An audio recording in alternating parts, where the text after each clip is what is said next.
Hi hello నమస్తే. నేను మీ కట్టా కార్తీక్. అల్లు అర్జున్ ఇవాళ చిక్కడపల్లి పిఎస్‌లో ఐఓ ఆఫీసర్ ముందు అంటే ఇంట్రాగేషన్ ఆఫీసర్ ముందు విచారణకు హాజరయ్యారు. పోలీసులు అడిగిన ప్రశ్నలకు సమాధానం చెప్పారా లేదా? ఒకవేళ బయటకు వస్తున్నటువంటి చిన్న సమాచారం ఏందంటే తెలీదు, గుర్తులేదు, మర్చిపోయాను అని చెప్పారు అనేది. ఇంకో చర్చ కూడా జరుగుతా ఉంది. ఆల్రెడీ పోలీసులు చూపించినటువంటి ఎవిడెన్స్ ముందు అడ్డంగా దొరికిపోయారు. నేరాన్ని అంగీకరించారు అని చెప్పేసి కూడా ఒక ప్రచారం నడుస్తుంది. నిజంగా ఏం జరిగిందో అనేది ఒక విశ్లేషణ తీసుకునే ప్రయత్నం చేద్దాం. ఏం జరుగుండొచ్చు అనేటువంటిది. ఇంకో విషయం కూడా, ఒకవేళ నేరాన్ని అల్లు అర్జున్ గనుక అంగీకరిస్తే అతనికి ఉన్నటువంటి మధ్యంతర బెయిల్‌ని క్యాన్సిల్ చేయడానికి పోలీసులు ఎవిడెన్స్‌ని ఉపయోగించుకునే అవకాశం ఉందా? లేదంటే రేపు నార్మల్ బెయిల్ రాకుండా అడ్డుకోవడానికి పోలీసులకి ఇది అవకాశంగా దొరికిన ఒక అవకాశం ఉందా? అల్లు అర్జున్ మీద మరో కేసు పెట్టే అవకాశం ఉందా? మరోసారి అరెస్ట్ అయ్యే అవకాశం ఉందా? ఈ అన్ని రకాల అంశాలని అల్లు అర్జున్ భవిష్యత్తుకు సంబంధించినటువంటి అంశాల గురించి మాట్లాడుకునే ప్రయత్నం చేద్దాం. నిజంగా ఈ కేసులో కనుక అల్లు అర్జున్ బుక్ అయితే ఎలాంటి శిక్ష అనుభవించాల్సిందో కూడా తెలుసుకునే ప్రయత్నం చేద్దాం. మనతో ఉన్నారు సీనియర్ జర్నలిస్టు, రాజకీయ సామాజిక విశ్లేషకులు కొత్త రవీంద్రబాబు గారు. సార్ నమస్కారం. నమస్తే కార్తీక్. సార్, అల్లు అర్జున్ ఇలా పోలీసు విచారణకు హాజరయ్యారు. చిక్కడపల్లి ఐఓ అంటే ఇంట్రాగేషన్ ఆఫీసర్ ముందు సమాధానాలు ఇచ్చారు. అయితే ఇక్కడే చాలా విషయాన్ని అల్లు అర్జున్ అంగీకరించినట్టు కూడా తెలుస్తూ ఉంది.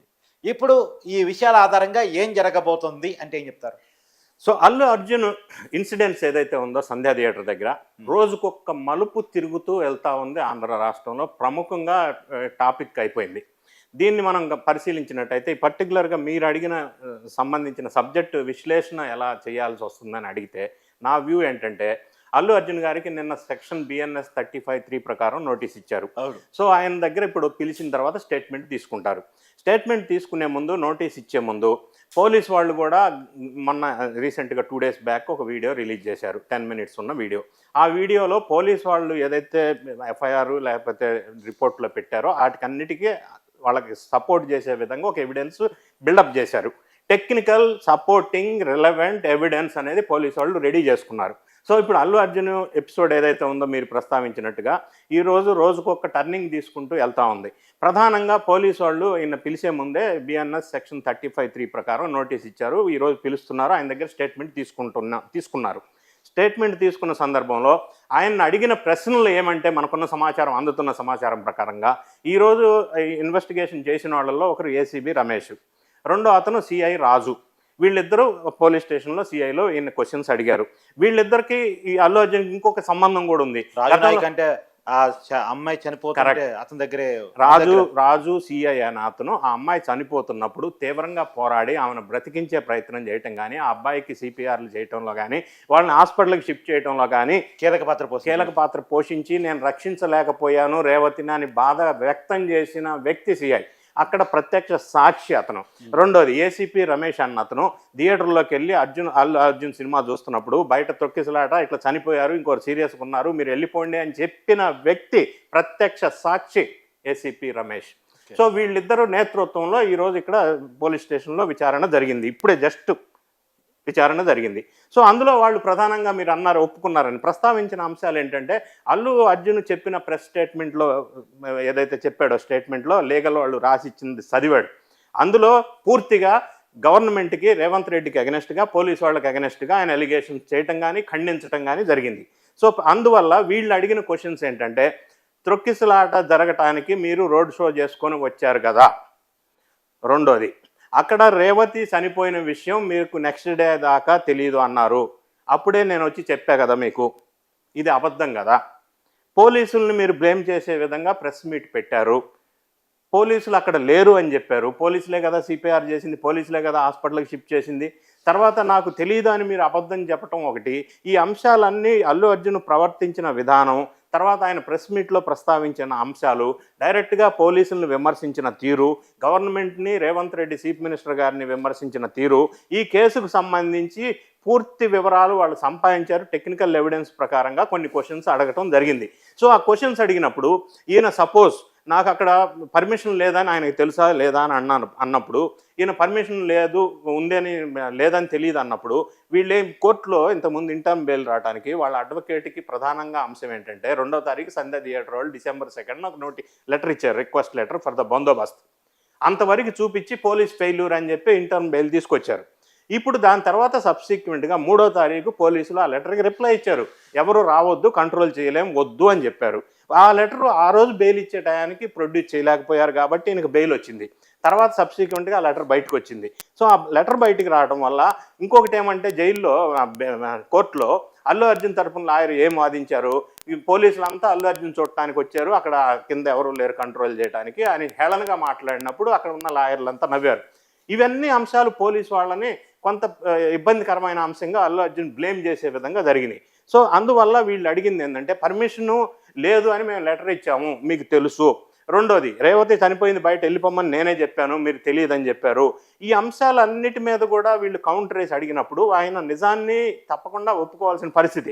రెండోది ఏంటంటే రాత్రి 8 గంటల నుంచి వీళ్ళ లీగల్ టీం వాళ్ళు ఆయనకి ఇంట్లో ట్రైనింగ్ ఇస్తూ ఉన్నారు.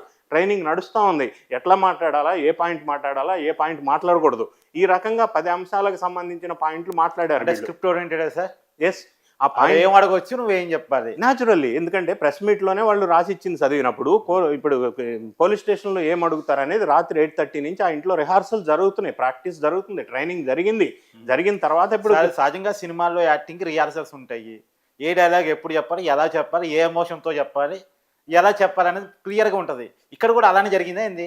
ఇక్కడ కూడా అలానే జరిగింది. యాక్టర్ కాబట్టి దాన్ని అద్భుతంగా నటించి ఉండొచ్చు. తర్వాత అందులో జాతీయ అవార్డు పొందిన నటుడు.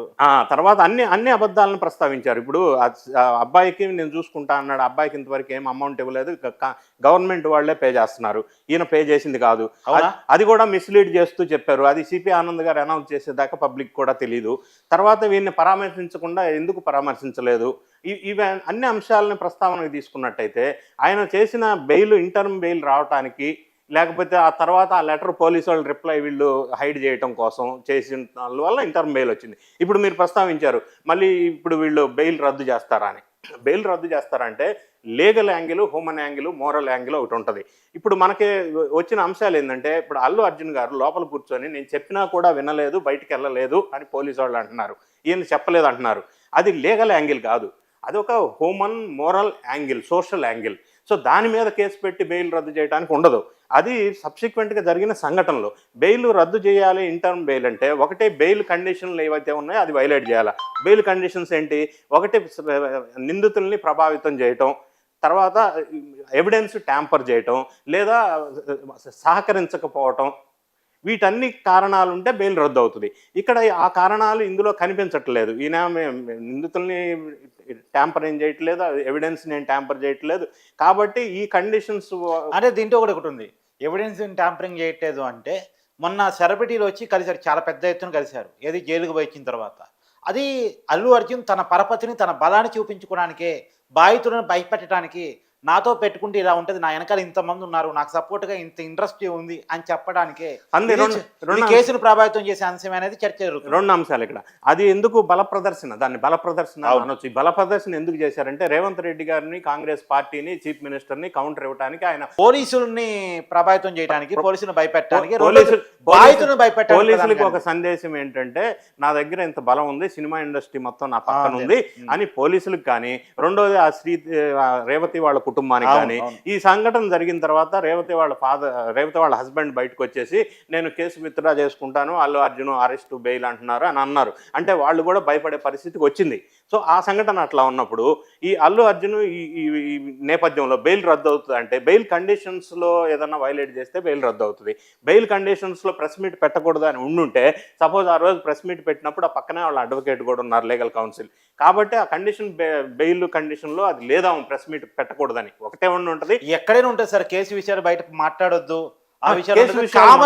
కేసు విషయాలు మాట్లాడకూడదు. అందుకే పేపర్ మీద రాసుకొచ్చి అన్ని విషయాలు కేసు విషయాలు మాట్లాడాడు. ఇప్పుడు నాకు పోలీసులు సమాచారం ఇవ్వలేదు అంటే కేసులో ఉన్న అంశమే కదా. కేసు పోలీసు వాళ్ళు సమాచారం ఇవ్వలేదు, ఆ రేవతి చనిపోయిందని తెలియదు, అన్ని దానికి సంబంధించిన అంశాలే. అయినప్పటికీ కూడా ప్రెస్ మీట్ పెట్టకూడదు అని ఒకవేళ బెయిల్ రద్దు అంటే వీళ్ళు ఏం పెడతారంటే, పోలీసు వాళ్ళు ప్రెస్ మీట్ పెట్టారు, పెట్టకూడదు, బెయిల్ కండిషన్ వైలేషన్, కాబట్టి ఇంటర్మ్ బెయిల్ రద్దు చేయండి అని వీళ్ళు పిటిషన్ వేయాలా. సో అది ఇంతవరకు వేయలేదు. రెండోది, బెయిల్ రద్దు పిటిషన్ వేస్తారు, నిన్న వేస్తారు, ఈ రోజు వేస్తారు అని వార్తలు బయటకు వచ్చినాయి. కానీ నిన్న వేయలేదు, ఈ రోజు కూడా విచారణ చేసిన తర్వాత వేస్తారేమో. లేదు, బెయిల్ రద్దు పిటిషన్ ఒకవేళ వేసేది ఉంటే విచారణకు పిలవకుండా డైరెక్ట్గా బెయిల్ రద్దు పిటిషన్ వేసి ఉండేవాళ్ళు. కానీ విచారణకు పిలిచిన తర్వాత బెయిల్ రద్దు పిటిషన్ వేయాలి, అరెస్ట్ చేయాలి అంటే విచారణలో సహకరించట్లేదు, నిజాలు చెప్పటం లేదు, ఇవన్నీ అంశాల ప్రాతిపదికగా మనం బెయిల్ రద్దు చేయడం ఇప్పుడు బెయిల్ రద్దుకు పోయే అవకాశం లేదు. అవకాశం లేదు అని అనిపిస్తా ఉంది. కాదు, నార్మల్ బెయిల్ రావడానికి మాత్రం ఇది కండిషన్స్ ఇబ్బంది. నార్మల్ బెయిల్ వచ్చి రావడానికి ఆ సందర్భంలో హైకోర్టులో ఏం జరుగుతుందంటే, నార్మల్ బెయిల్కి ఇంతకుముందు ఇంటర్మ్ బెయిల్కి డిఫరెన్స్ ఉంది. ఇంటర్మ్ బెయిల్ తర్వాత జరిగిన ఎవిడెన్స్, టెక్నికల్ ఎవిడెన్స్ అన్నీ కూడా పోలీసు వాళ్ళ దగ్గర ఉన్నాయి. సో నార్మల్ బెయిల్ రాకుండా ఉండటానికి ఇప్పటివరకు వీళ్ళు సంపాదించిన టెక్నికల్ ఎవిడెన్స్ అన్నీ కూడా రేపు హైకోర్టులో నార్మల్ బెయిల్ అది శాంక్షన్ కాకుండా ఉండటానికి ఇవన్నీ సహకరిస్తాయి. దానివల్ల నార్మల్ బెయిల్ వచ్చే అవకాశం ఉండకపోవచ్చు. కానీ ఈరోజు ఏదైతే పోలీస్ స్టేషన్లో విచారణ జరిగిందో దానికి సహకరించకపోతే అరెస్ట్ చేస్తారు, బెయిల్ రద్దు చేయమని పిటిషన్ వేస్తారు. ఒకవేళ బెయిల్ రద్దు పిటిషన్ వేసేది ఉంటే ఈరోజు విచారణకు విచారణలో కూడా సార్ గుర్తులేదు, మర్చిపోయాను, తెలియదు, ఇట్లాంటి సమాధానాలు కనుక వస్తే అవి కూడా విచారణకు ఏమవుతుందంటే విచారణలో సహకరించట్లేదు కాబట్టి మాకు హ్యాండ్ ఓవర్ చేయమని అడుగుతారు. ఇప్పుడు గుర్తు లేదు, తెలియదు, మర్చిపోయా అనే భాష, ఆ ఆన్సర్స్ అప్పుడు ఆంధ్రప్రదేశ్లో సంబంధించిన వైఎస్ఆర్ కాంగ్రెస్ పార్టీకి సంబంధించిన పొలిటీషియన్స్కి సంబంధించిన సబ్జెక్ట్ అది. ఇక్కడ దాకా అది రాలా, స్ప్రెడ్ అవ్వలా. సో వీళ్ళు ఈరోజు మా విచారణలో మాత్రం వాళ్ళు అడిగిన దానికి ఓపెన్ గా చెప్పవలసిన పరిస్థితి, అనివార్యమైన పరిస్థితి వచ్చింది కాబట్టి జగన్తో ఏమైనా ట్రైనింగ్ తీసుకున్నారేమో.